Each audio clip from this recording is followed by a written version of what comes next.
Metade eu já conheço bem, já é meu amigo, metade eu vou ficar amiga hoje. Tudo bem, pessoal? Obrigado por vocês terem vindo. Prestigiar um evento como esse não é fácil, né?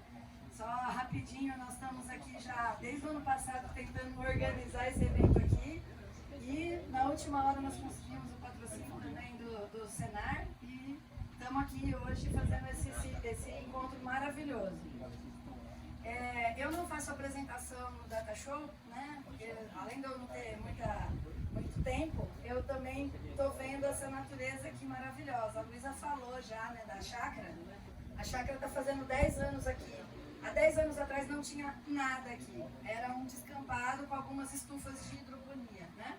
Então, tudo que vocês estão vendo aqui hoje foi plantado por eles, tá?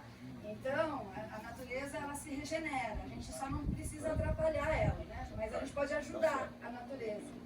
Então, nós estamos falando hoje do Brasil, um país que tem vários biomas, bem complexos, com muita biodiversidade. Na nossa região aqui em Rio Claro, né? Rio Claro, São Carlos, Ribeirão Preto, essa região em que a Camp tem atuado bastante, né? Sul de Minas e nordeste do estado de São Paulo, nós temos, assim, transição, né, de dois biomas muito importantes que são o Cerrado e a Mata Atlântica, todos os seus biomas, tá? E essas plantas nativas, elas foram evoluídas junto com os insetos que as polinizam. Então, quando a gente fala em jataí, uruçu amarela, mangaçaia, em todas as 300 espécies, mais ou menos, que nós temos no Brasil, de abelhas sem ferrão, e todas as outras 1.800 abelhas solitárias e ciências sociais, né, que tem no nosso bioma hoje, elas têm a ver com essas plantas. E elas têm a ver também com outras plantas exóticas que vieram para o Brasil, para paisagismo, de uns 150 anos para cá, mais ou menos, né? Então, a gente introduz plantas... Opa, apertei algum... Alô? Alô? A gente introduz plantas para o paisagismo que também tem várias funções para os seres humanos. Conforto, tranquilidade, beleza, sabor, cheiro, enfim. Nós temos uma infinidade de plantas que foram do Brasil para a Europa serem climatizadas lá e hoje a gente traz elas de volta a partir de um melhoramento genético. Então nós temos plantas nativas e plantas que eram nativas e ficaram alteradas por manejos e voltaram para o Brasil. E aí, alô? Aí a gente tem muitas plantas que florescem em épocas específicas do ano. Então essas floradas conhecidas, a gente já acompanha graças aos apicultores, né? Os apicultores já conhecem bem as floradas do capixingui, da lixa, do eucalipto, da laranja, o que mais, gente? Do angico, da aroeira, né? Então essas floradas predominantes do mel de apis, a gente já sabe que as abelhas sem ferrão também pegam coisas dessas floradas, né? Então as abelhas vão pegar própolis, resinas das folhas e dos frutos e dos brotos, vai pegar o pólen e vai pegar também o néctar da maioria delas, tá?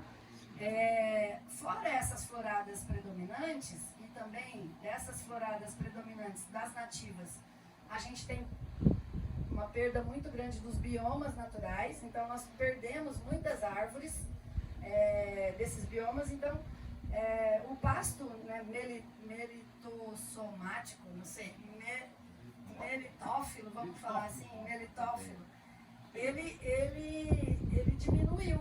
Então normalmente a gente tem algumas plantas que oferecem pólen o ano inteiro. E aí o pólen, a gente precisa, por exemplo, as palmeiras. Todas as palmeiras, elas dão cachos o ano inteiro. É lógico que tem época do ano que dá mais do que outros, mas o ano inteiro tem pólen disponível com palmeiras. Então, palmeira é uma das plantas que a gente precisa ter nos meliponários, de todos os tipos, tá? Uma outra coisa importante que a gente precisa ter no meliponário são as plantas que dão néctar. E algumas plantas dão néctar fora da flor, né? Então temos nectário na flor, que normalmente a gente chama de mel. Quando a abelha pega esse néctar, leva esse néctar para a colônia, ela vai fazer o mel, tá? No dicionário diz que o mel é uma substância açucarada que as abelhas produzem a partir do néctar floral. Tem essa palavrinha ali na lei, tá? Mas tem muitas plantas que têm néctar fora da flor.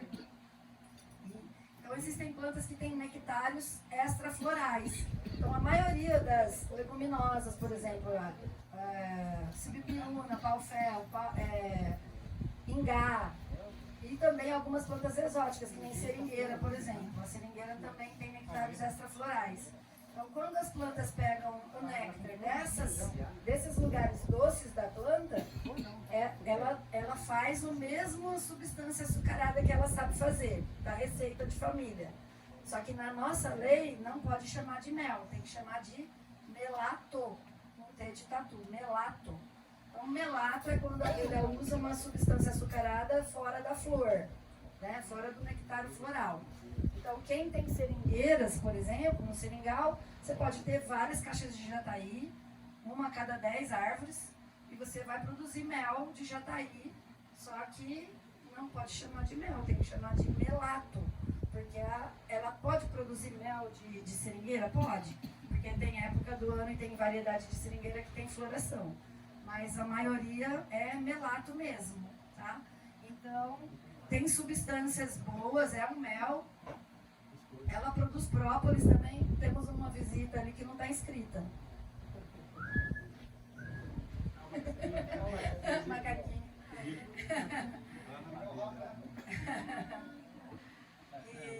Então, assim, nós podemos produzir própolis no seringal, podemos produzir melato, tá? E criar as abelhas num ambiente de monocultura como o seringal, por exemplo. Mas a gente também pode introduzir plantas com nectário extrafloral no meliponário, para reforçar a produção de substâncias açucaradas. É lógico que vai dar uma batizada, né? Mas também a gente não consegue controlar todas as abelhas. Ainda mais as abelhas nativas, que elas não focam a colheita inteira numa planta só, que nem a apis, né? Deu 9 horas da manhã, a apis já decidiu que ela vai pegar de uma planta, a colônia inteira em 5 minutos está lá inteira, 100 mil abelhas colhendo néctar daquela planta. As abelhas sem ferrão não, elas começam a ir ali, começam a ter problema com as apis, e aí elas começam a ir para outro lugar, para o outro, e elas fazem uma coleta silvestre, ou seja, nenhuma predominância de néctar de nenhuma planta, tá? Então, nesse caso, da gente colocar plantas no meliponário que salvam as abelhas na entre-safra, né? Eu mesma tive problema, por exemplo, com o barbatimão, uma planta nativa, né, na região ali de Santo Antônio da Alegria, Mococa, Cajuru. Não sei se vocês conhecem essa região. Essa região é uma região em que temos barbatimão. É uma planta que o pólen é tóxico para as abelhas. Mumifica a cria e você fica com aquela cria morta, aquela caixa inteira morta. Por quê? Porque só ele floresce naquela ocasião. Então nós temos uma baixa diversidade de plantas que floresçam em outras ocasiões. Então nesse caso, ou a gente alimenta artificialmente as abelhas, e aí o pessoal começa a xingar os apicultores. Por quê? Porque a apis vai na quirela do milho, vai no galinheiro, enfim, na vaca, né? Então começa a ferroar todo mundo lá.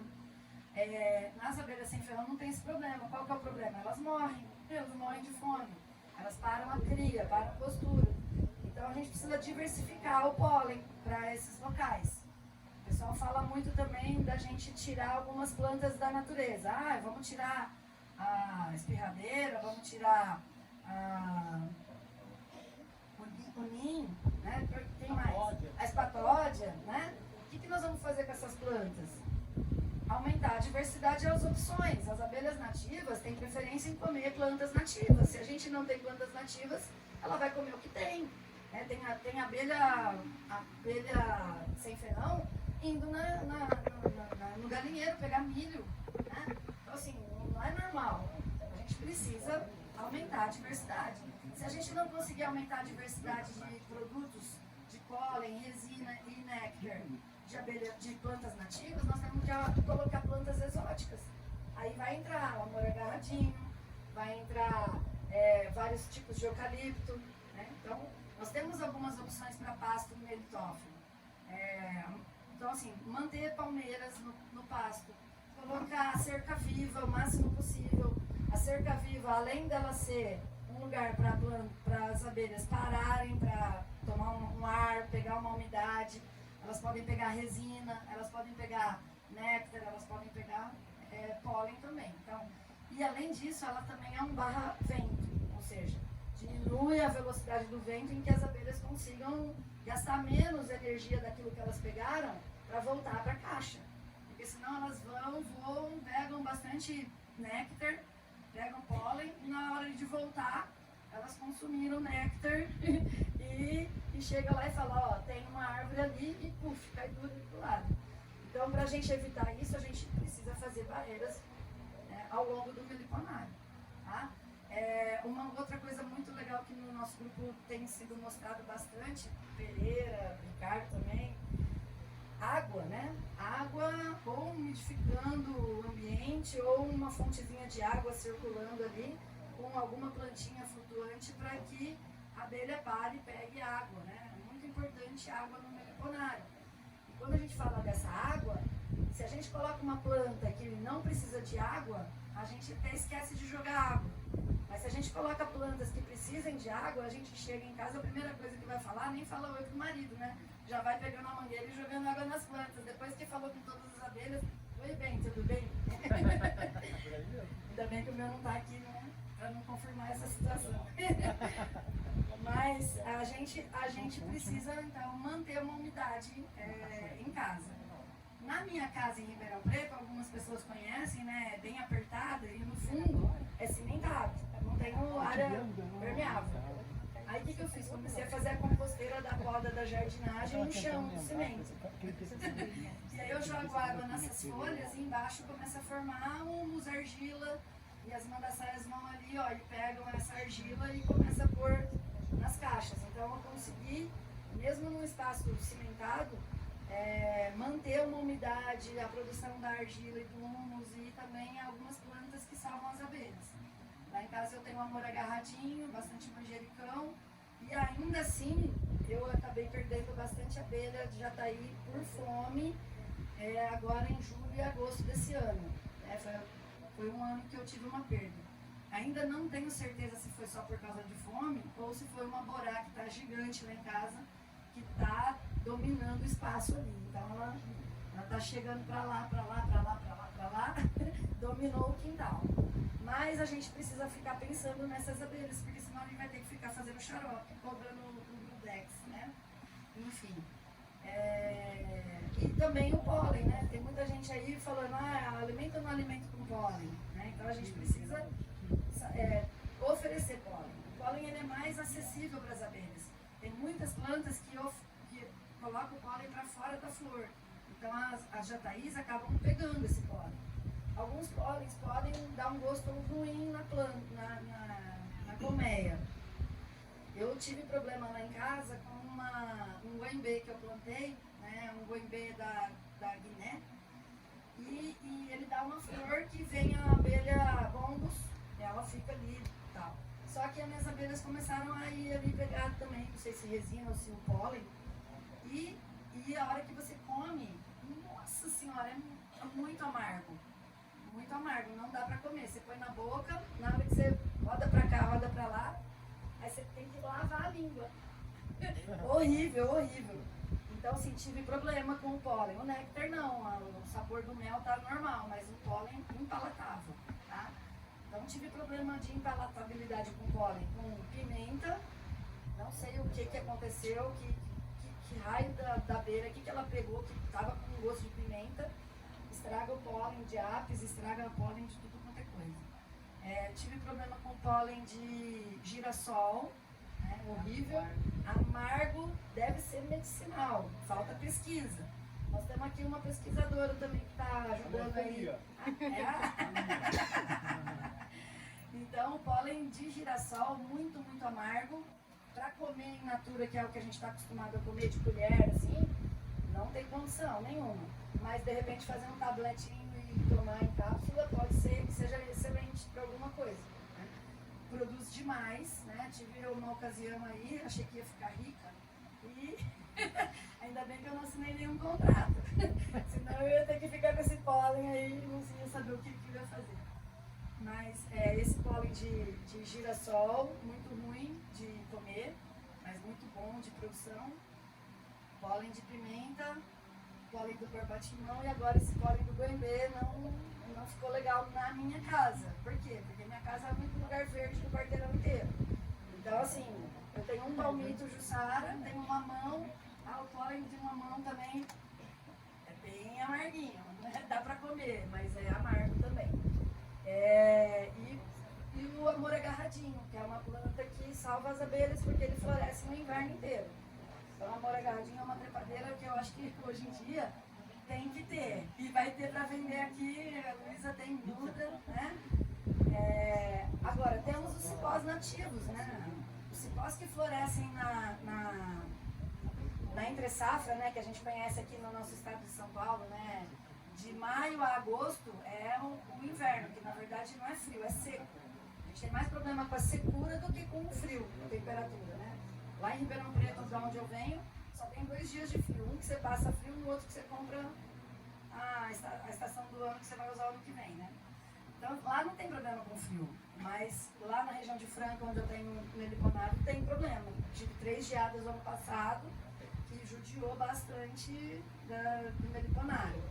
E aí fiquei muito triste, perdi bastante abelha que estava em isca, mas 2 semanas depois recuperei metade e também entrou outras abelhas, lambiórios, mirim, preguiça, um monte de abelha, então não estou tão triste assim, né?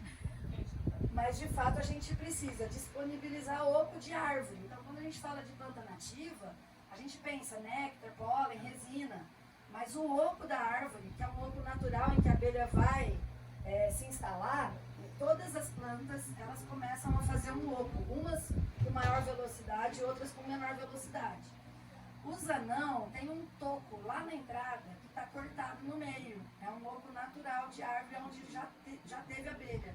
Depois nós vamos chegar lá na ida e vocês vão ter vai dar uma observada. Nós precisamos plantar árvores que vão dar oco daqui 30, 40, 50 anos. Senão nós vamos estar fazendo o quê? Nós vamos estar prendendo a abelha na gaiola.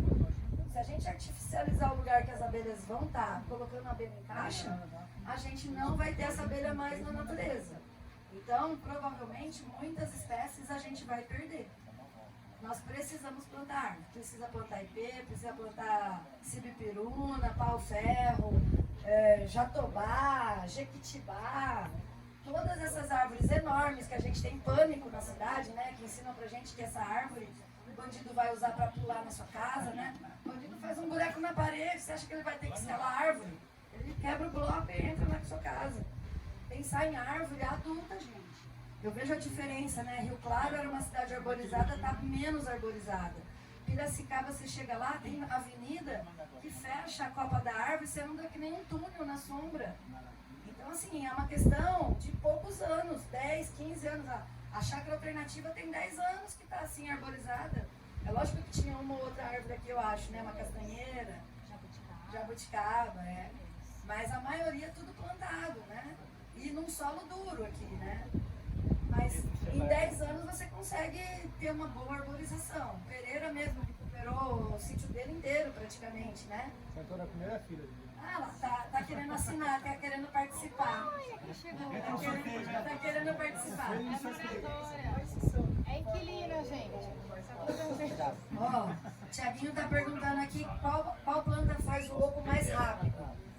Guapuruvu, essas plantas de madeira mais mole, mais úmida, com certeza faz mais. Mas assim, o ipê, por exemplo, com 20 anos ele já começa a ter um oquinho pequeno, que abrigaria, por exemplo, uma marmelada, uma lambiórios. Com 30 anos ele já tem um oco aí de uns 10, 15 centímetros. Tá? Agora, a gente pode, inclusive, até induzir alguns ocos artificialmente, mas o ideal é a gente plantar árvore e esquecer, gente, porque não é tudo que a gente vai ter que usufruir pra gente, a gente tem que deixar para as outras gerações. Afinal de contas, né, se a gente sair desse planeta, a natureza vai agradecer bastante, porque ela vai tomar conta. A gente é que acha que a gente tem que tomar conta de tudo, né? E a gente tem feito muita bobagem. Agora, graças a Deus e também graças aos meliponicultores, a gente tem plantado bastante árvore, bastante plantas, né? E nós estamos vendo aqui, ó, o pessoal, Antônio de Jabuticabal trouxe muda, a Luísa, o Alexandre Perrone, o Flávio de Limeira, cadê? Ah lá, também está trazendo muda para doação. Trouxe, Carol, trouxe muda para doação, para vender. Aqui a Chácara Alternativa tem muda para vender. Então, assim, essas plantas, né, a gente precisa estar plantando. Manjericão é uma planta que dá bastante sustento aí para as abelhas numa entre-safra, tá? Grama, a grama também, só que não pode cortar, né? Então a grama batatais, por exemplo, é uma planta que dá bastante pólen, só que ela dá dezembro, janeiro, quando está chovendo muito. E aí esse pólen é um pólen mais úmido, mais meladinho, mas não pode roçar, então tem que roçar em novembro, passar dezembro inteiro e janeiro talvez sem roçar a grama. E aí as pessoas não querem, porque em dezembro e janeiro as pessoas querem que a gramada esteja limpa porque as visitas vão vir, né? E aquele pendão da grama fica pegando no tornozelo das crianças. Então é complicado adequar a segurança das crianças e da beleza do paisagismo com a biodiversidade que está ali. Só mais uma coisinha para finalizar. A gente também sai de um encontro que nem esse pensando só nas abelhas. As abelhas que importam, não quero mais saber de nenhum animal. Nós temos milhares de borboletas que estão em extinção. Nós temos milhares de marimbondo que são atacados por qualquer motivo, que são controle biológico de um monte de lagarto. Nós temos um monte de morcego, nós temos um monte de mamíferos que comem pólen, comem resina das plantas.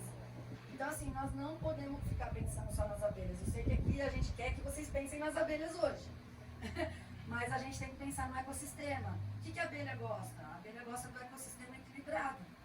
Então não adianta a gente só plantar coisa para abelha. E o beija-flor, e o saruê, e o... né? Então não dá pra gente ficar muito radical. A gente tem que ficar radical para melhorar o ecossistema como um todo. Melhorar a umidade, melhorar barreiras vegetais, vento, né? Pouco de árvore, pólen, néctar e resinas também. Porque também sem resina não tem como a gente fazer nada, tá? Então eu vou encerrando por aqui. Depois quero conhecer as pessoas que eu ainda não conheço. Estou à disposição de vocês, vou ajudar o pessoal que for necessário aqui, principalmente na hora de servir o almoço, né? Na hora de servir o almoço eu vou estar lá de toquinho ajudando vocês. E a gente vai se encontrando por essa chácara maravilhosa que eu espero que vocês aproveitem bastante. Obrigada, viu? Obrigado, professora. Mais uma vez.